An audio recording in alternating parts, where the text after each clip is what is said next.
Welcome to O-State Daily. Casey Porter here, joined by Chase Witwiska as we talk about an upcoming off week, coming off of the seventh loss in a row for Oklahoma State. And I hate it. It's just like it's constant negativity and it's just constant talking about things that we don't want to talk about. And it's not fun, but I don't know what else to do. I don't know what else to talk about, right, Chase? I mean, I just don't. I mean, no, I'm just glad it's an off week, to be honest with you. Yeah. And that sounds really bad. Huge college football fan, huge Oklahoma State football fan, but I'm kind of glad we get a break from it this week, to be honest with you. That's a good point.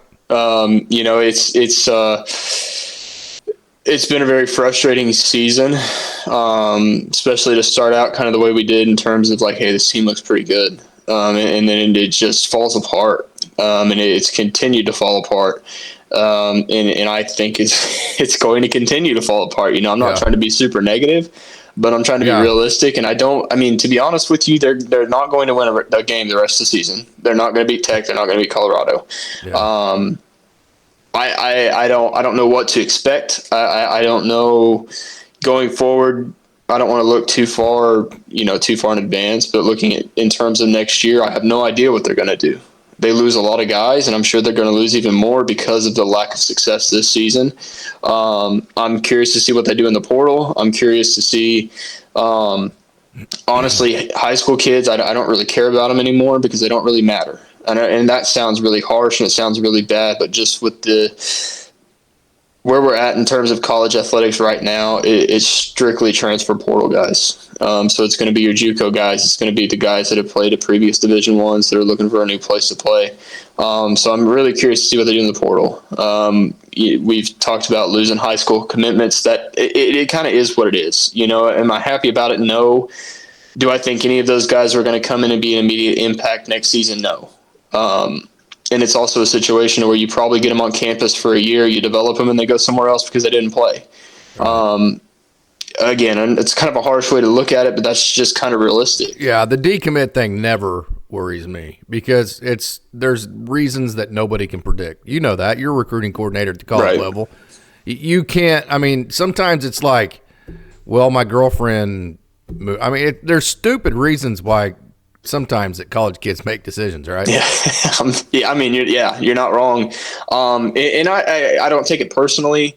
None of it surprises me. You just kind of roll with the punches and you know, it is what it is. At the end of the day, at least talking from my perspective and the staff that I work with, we want what's best for the kids. So whether that's you with us or whether that's you with somebody else, it is what it is. We hope you're happy.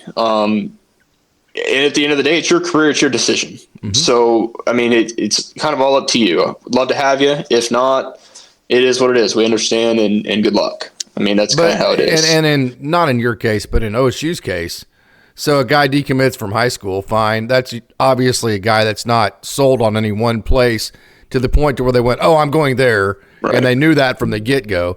So that's a player that likely will change their mind again. Sure. So if you're OSU, you just stay in contact with that guy. And a year or two later, when he's back in the transfer portal, you have an in with that guy, right? That's how this whole thing works. That's why more so than ever, Mike Gundy has to change his philosophy on recruiting 5-stars.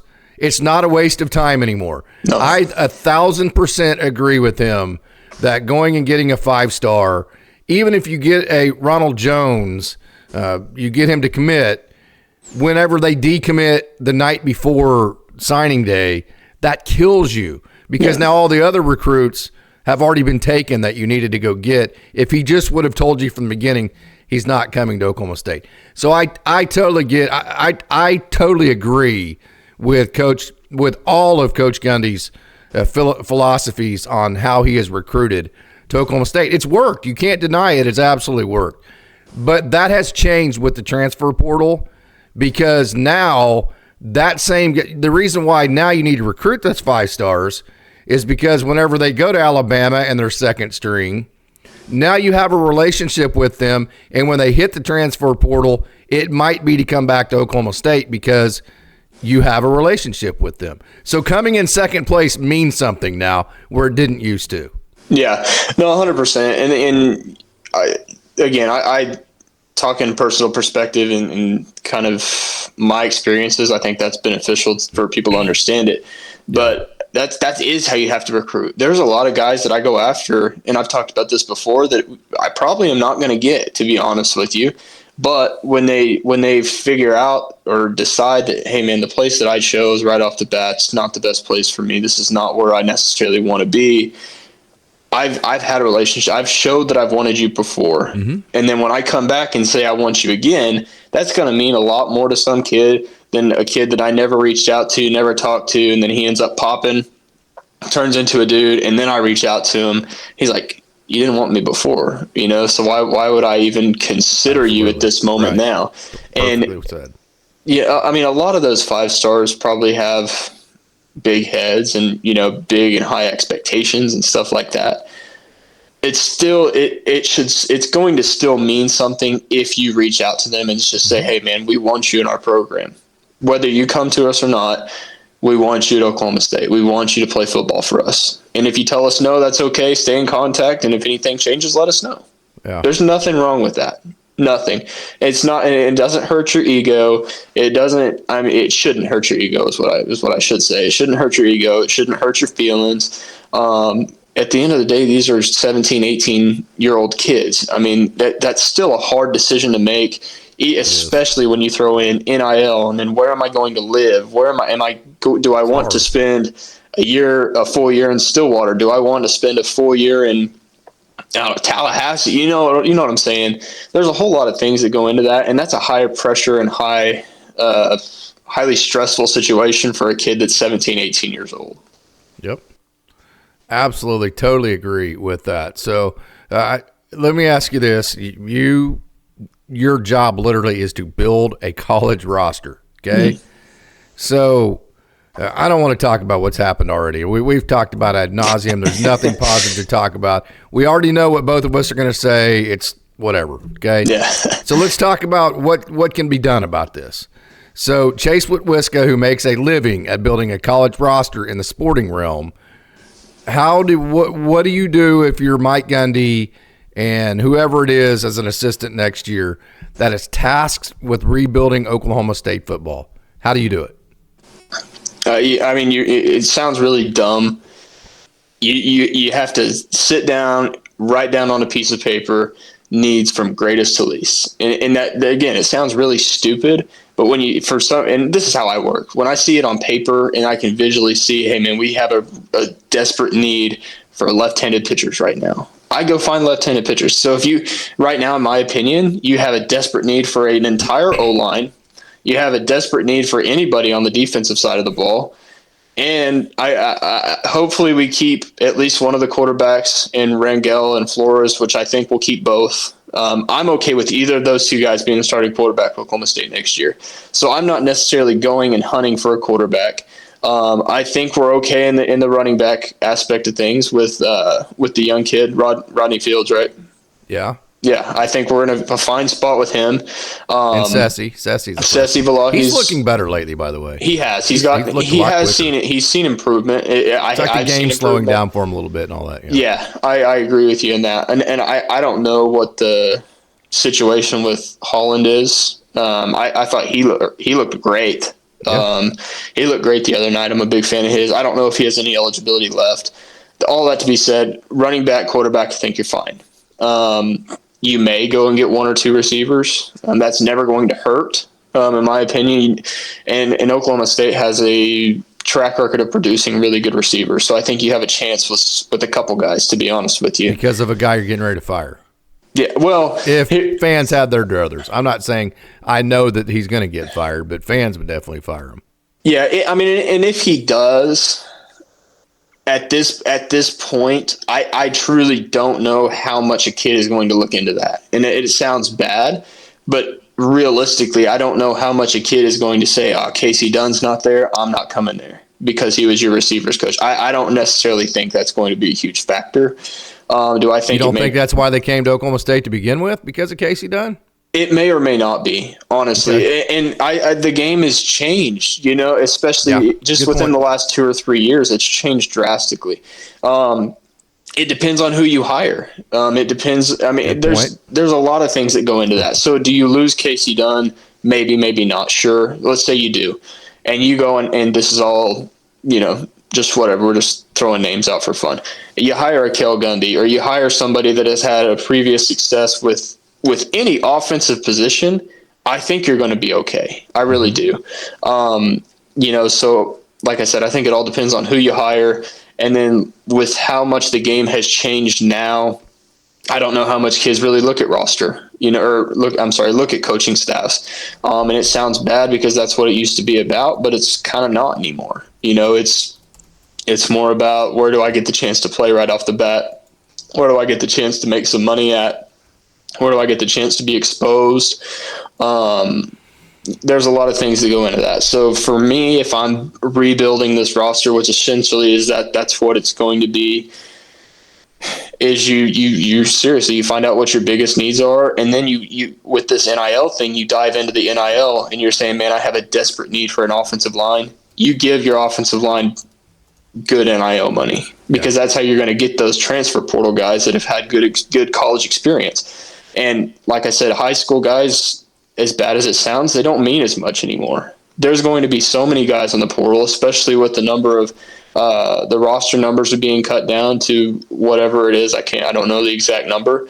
But that's happening for football, baseball. 105. It's 105. But you can give scholarships to everybody on roster now. If the school allows it. Right. If the school can financially afford it. If you don't allow it, you're going to be way behind. Right. But I mean, in the grand scheme of things, how many schools can truly afford to give 105 football players all free school? It's just not. It's not super realistic. I think they can afford that more than they can afford to pay them NIL. I think a school would rather give out a scholarship than they would NIL money.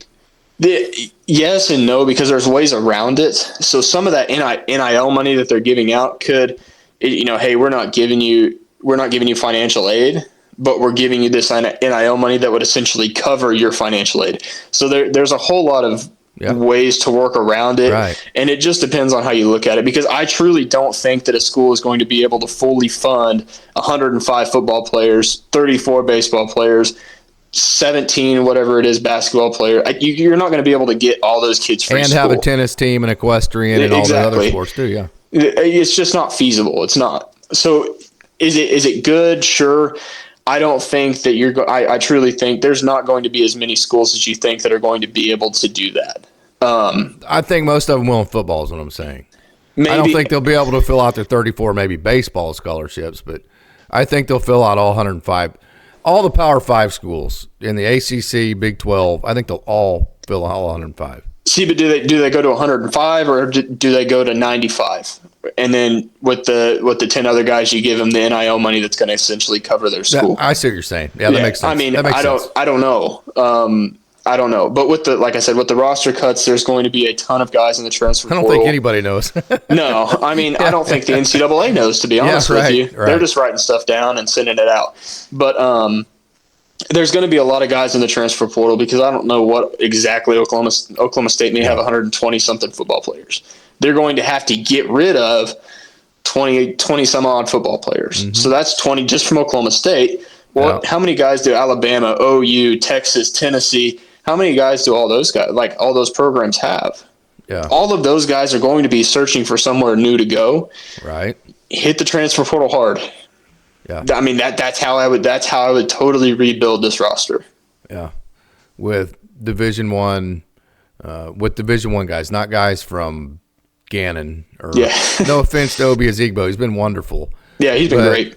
Yeah, but I mean, I would rather have go get a Des Scribbling from Washington State or somebody like that.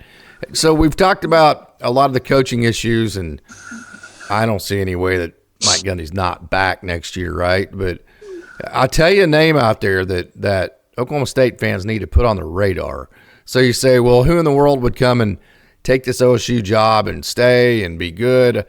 I'll give you a name. If Mike Gundy just steps down and says, I can't handle the NIL stuff, I can't handle the transfer portal, my formula doesn't work anymore, I don't know a new formula, whatever, I don't want to do this anymore. If he come out, I don't think he's going to, but if he did, okay, then I think within 5 minutes, Oklahoma State needs to have hired G.J. Kinney from Texas State.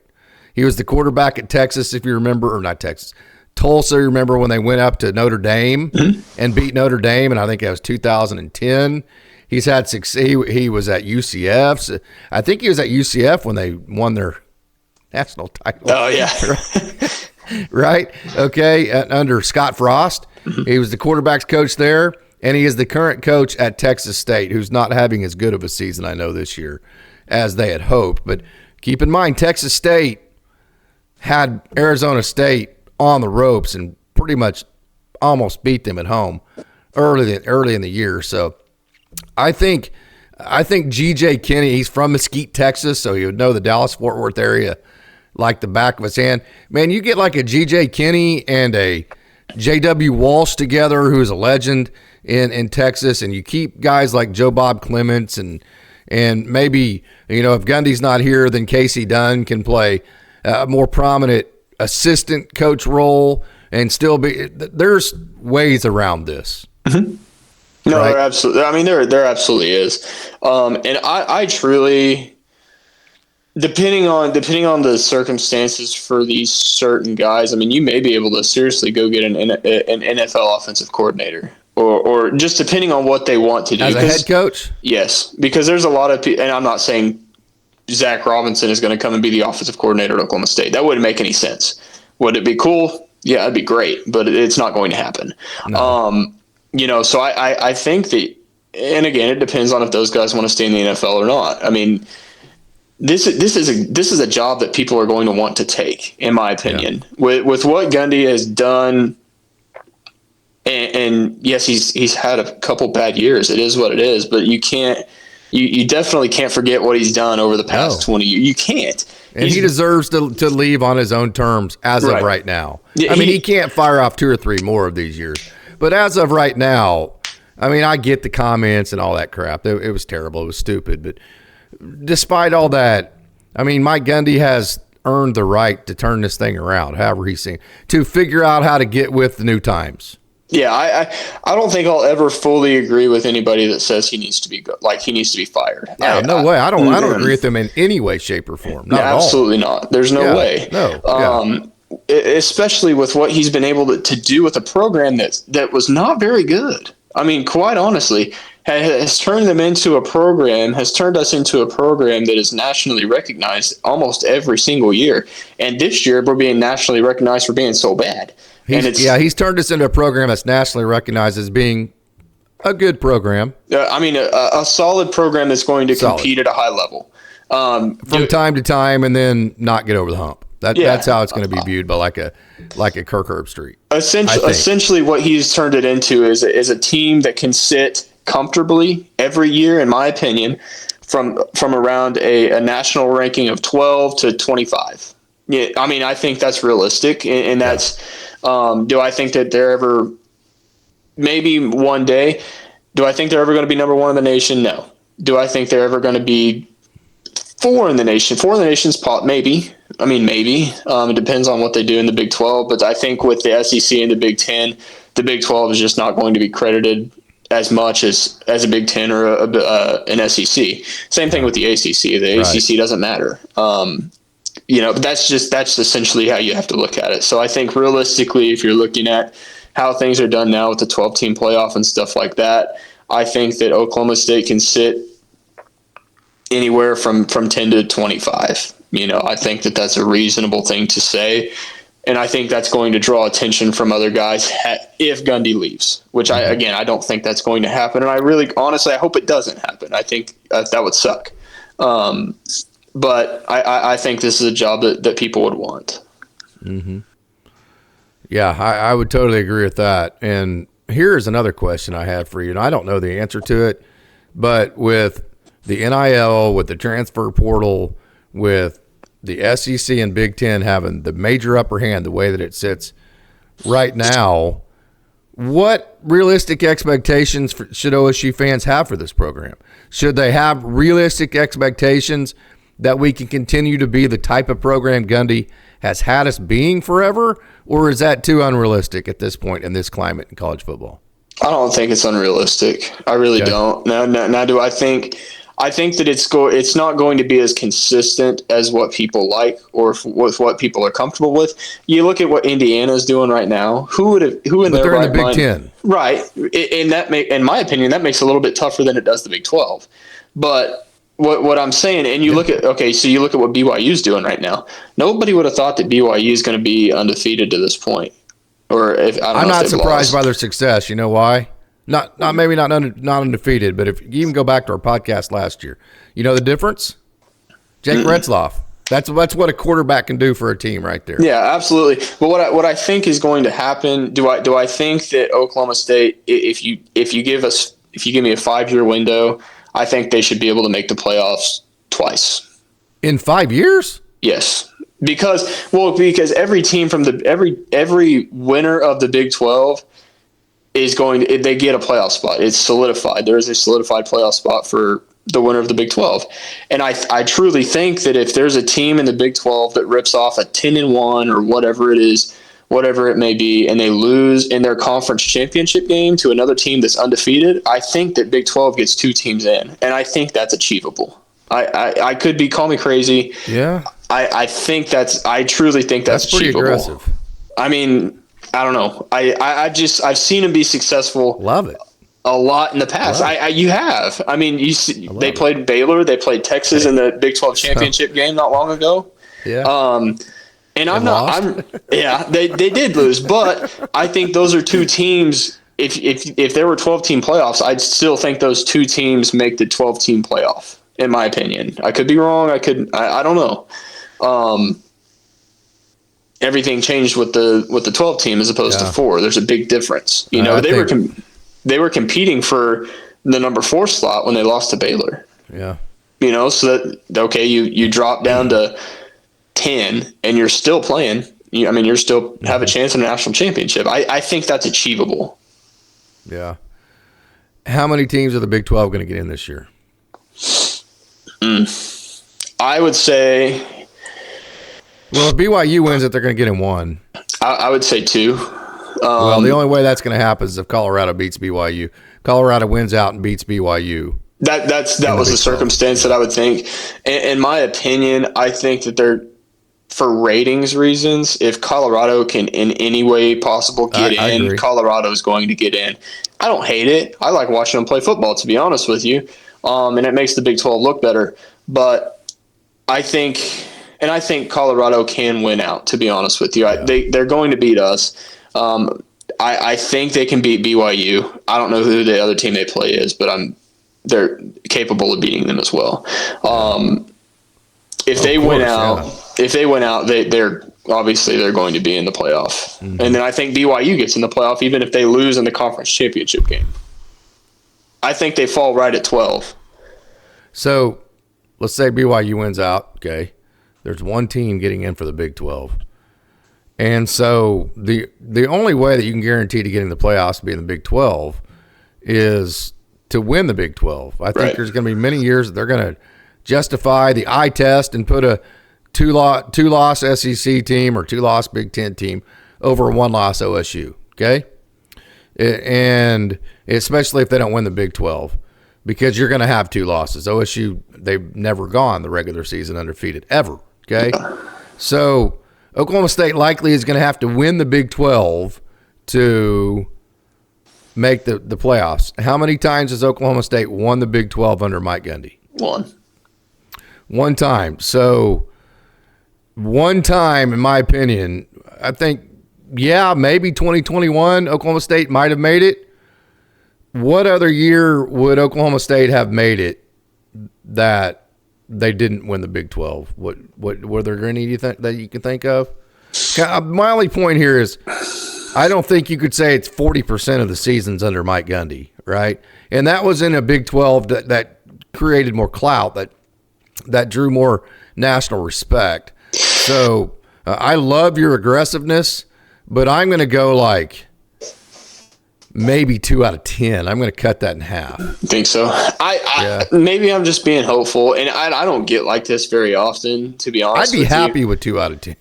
I mean, I don't think that would necessarily be a horrible thing. I just think They may have had a chance, even losing to Texas last year, maybe fall in the 12 slot, maybe.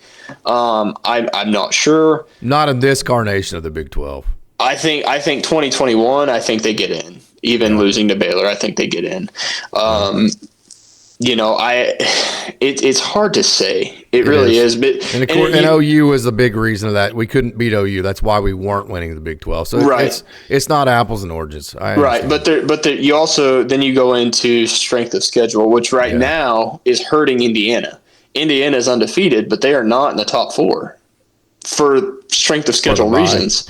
Yeah. So because of human reasons, it's why they need to go to computers. Yeah, and not committees. Yeah, but I mean that's not. I don't think it's ever going to change. To be honest with you, no, because then these people get to choose who they want. Yeah. And they get to keep out the Oklahoma States instead of the LSU's. There's a lot of politics that go into all of this stuff. That's when you have humans. That's why you need to go to computers. That's exactly what I'm saying. Take all of the human element out of it. Right, but then is it as appealing to the viewer and all that? There's a lot of things that go into that, which we can agree or not agree with. Right. It's not going to change, so I'm not going to waste my breath on it. Absolutely. But that's a good point. I don't know. Like I said, I think maybe I'll go 2 out of 7 instead of 2 out of 5. We'll go 2 out of 7. I think that's a little bit more reasonable. Because I do with this Big 12 conference, if they play Oklahoma State football, they have a chance to win it every year. This year, they're not playing Oklahoma State football. They have no business being in even any kind of consideration for anything outside of sucking. That sounds. What is that Smokey Robinson song? Tell it like it is. Yeah, I mean, I'm not here to make friends and BS. I'm not. None of us are. And if somebody in the program wants to get butthurt about it, then okay. Well, I mean, if they're surprised, then they probably need to find the door. I think we're fair. Yeah, I mean, it's not a surprise that they're sucking. I mean, what are they 3 and 8, 3 and 7, something like that. They have 2 more games out of 12, so they're 3 and 7. Yeah. Yeah. Well, they've lost 7 in a row. Put it that way. Yeah. Yeah, they're going to be 3 and 9. I mean, they are. Yeah, and it is what it is. I've gotten past the point of being upset and frustrated. I've just kind of come to terms with it. And it sucks that it's that way because my fall, I'm just going to throw this out there, my fall has sucked because I am not only an Oklahoma State Cowboys fan, but I'm a Dallas Cowboys fan. Yeah. And an OU fan. And they suck. You're going to get me in trouble, man. You're going to get me in trouble. I thought you were going to fire back at me. Tell me to screw off or something. I mean, I still watch their games. I'm not going to sit here and lie. It's okay, Chase. It is what it is. Oklahoma State fans won't like it, but I don't care. Again, I'm not here to make friends. Well, it's not your fault you grew up in Oklahoma City and you have a family full of OU fans. Yeah, by the way, you stuck up to and said, "Screw you, I'm going to OSU." That's right. I'm wearing orange, so baby. I'm proud of you, brother. Proud of you. I'm wearing. Do I wish the best for Oklahoma? Absolutely. And thus began the life of Chase Whitwiska, not giving 2 shits what other people think. I don't care. That was the origin of it, right there. You can hate me. I don't care. You're not gonna. I'll probably sleep better knowing somebody doesn't like me. You probably will. Because my thing is, if you are disliked, it probably means you're doing something right. Yeah. So that's where I'll go with that. I hope Oklahoma wins games when they don't play Oklahoma State.